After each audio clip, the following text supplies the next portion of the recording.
Good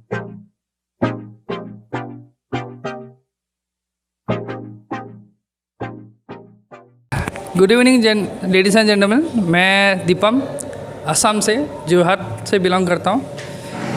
sir जी का video हमेशा देखता रहता हूँ। इनफैक्ट वीडियो मेरे मोबाइल में भी अभी भी है डाउनलोड फ्रॉम लास्ट 6 मंथ से। बहुत दिन से पहले भी ट्राई किया था मैंने कि ट्रेनिंग कब होगा। I was just waiting for it. तो फाइनली मैं यहाँ पर आया, 3 दिन आया यहाँ पर, आज लास्ट दिन है। बहुत अच्छा लगा, बहुत चीज़ें सीखी, जैसे कि टेस्टिंग हो सबसे मेन बात, फिर जैसे क्वालिटी को कैसे पहचाना जाए, क्या क्या ग्रेड्स हैं, बहुत सारे क्वेश्चन थे वो आज क्लियर हुए। और बाकी सब दोस्त बड़े भैया आए हैं, चाचा जी आए हैं, मिलके अच्छा लगा। यहाँ के स्टाफ भी बहुत अच्छे हैं, तो थैंक्स टू एवरीवन। और संतोष जी का बहुत बहुत शुक्रिया ये अपॉर्चुनिटी देने के लिए कि हम कुछ सीख सकें, चाहे कहीं से भी हो, सीखना मेन है। तो उसी के उद्देश्य से मैं आया था, तो सक्सेसफुल हुआ हूँ। तो लेट्स होप कि मैं बिजनेस पे कुछ कर सकूँ। अभी तक कुछ स्टार्ट नहीं किया है, फिर भी नॉलेज मेन है, तो नॉलेज गेन करने आया हूँ। तो हो सके तो मैं जितना हो सकूँ मैं कुछ करूँ। नॉलेज जितना हुआ है बहुत, हमेशा नॉलेज तो कम ही रहता है। तो आई होप कि नेक्स्ट फीस से ट्रेनिंग हो और मैं आऊँ यहाँ पर और कुछ और बेहतर बन के जाऊँ। Thank you sir. Mister Deepam ji आए हुए हैं आसाम से जोरहाट अपने आप में चाय के लिए ऑल ओवर इंडिया क्या पूरी दुनिया के अंदर प्रसिद्ध है कि एक अच्छी चाय बनाता है जोरहाट। लेकिन बात ऐसी आती है कि आज जैसे दीपम जी उसके विटनेस है कि एक चाय के फैक्ट्री वाले भी आए थे, गार्डन वाले भी आए थे।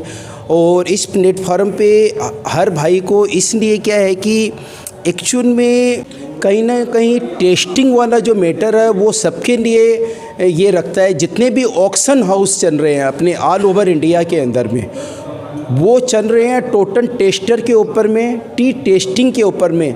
प्रोडक्शन करना एक अपनी जगह है, उनको स्टोर करना अपनी जगह है, पैकेजिंग करना अपनी जगह है, लेकिन विदाउट टेस्टिंग के किसी भी चीज़ की वैल्यूएशन करना इम्पॉसिबल है। और चाय के सेक्टर में तो ऐसा है कि यदि विदाउट टेस्टिंग के तो कुछ भी पॉसिबल नहीं है। किसी चाय का 100 रुपया होना है या किसी चीज़ का 500 रुपया होना है या 5000 रुपया है, ये टेस्टिंग ही डिसाइड करती है।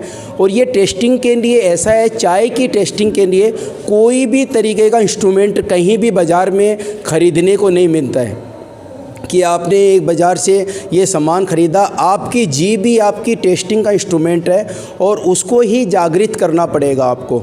और वो टेस्टिंग आप कैसे करोगे, क्योंकि टोटल जो चाय का बिज़नेस आपके मुंह के ऊपर डिपेंड करता है। आपके माउथ के जो बर्ड्स है, टेस्टिंग बर्ड्स है, उसके ऊपर में डिपेंड करना है कितना आपका ऑब्जर्वेशन है, किस टाइप से आप ऑब्जर्व करोगे चीज़ों को, वो सारी चीज़ें सीखनी है आपको।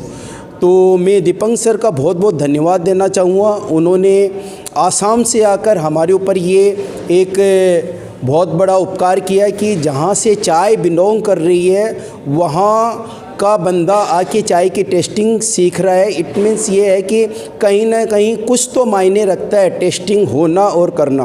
मैं दीपक सर से एक बार फिर से बोलूँगा कि इतनी टेस्टिंग आपको ज़रूरी क्यों लगी, जो बात है प्लीज़।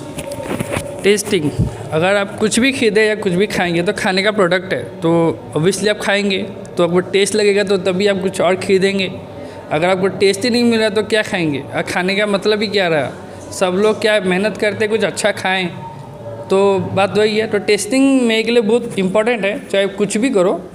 लाइक आप क्रिकेट खेलना चाहते हो तो आपको प्रैक्टिस करना पड़ेगा ही, या बैट पकड़ना पकड़ेगा, या कैसे बैट पकड़ते उसको भी जानना पड़ेगा। तो बात वैसे ये टी टेस्टिंग बहुत एसेंशियल है। और तो इसलिए मैं आया हूँ। अब बहुत अच्छा लगा, बहुत चीज़ें मुझे जानने के लिए मिला, जैसे मैंने थोड़ी देर पहले बोला था। तो thanks to everyone and most thank to Santosh ji कि मुझे इतना सब कुछ सीखने को मिला। धन्यवाद दीपक सर आपका आने के लिए और हमारी भी हिम्मत बढ़ाने के लिए। Thank you very much sir, thank you. नहीं ऊपर से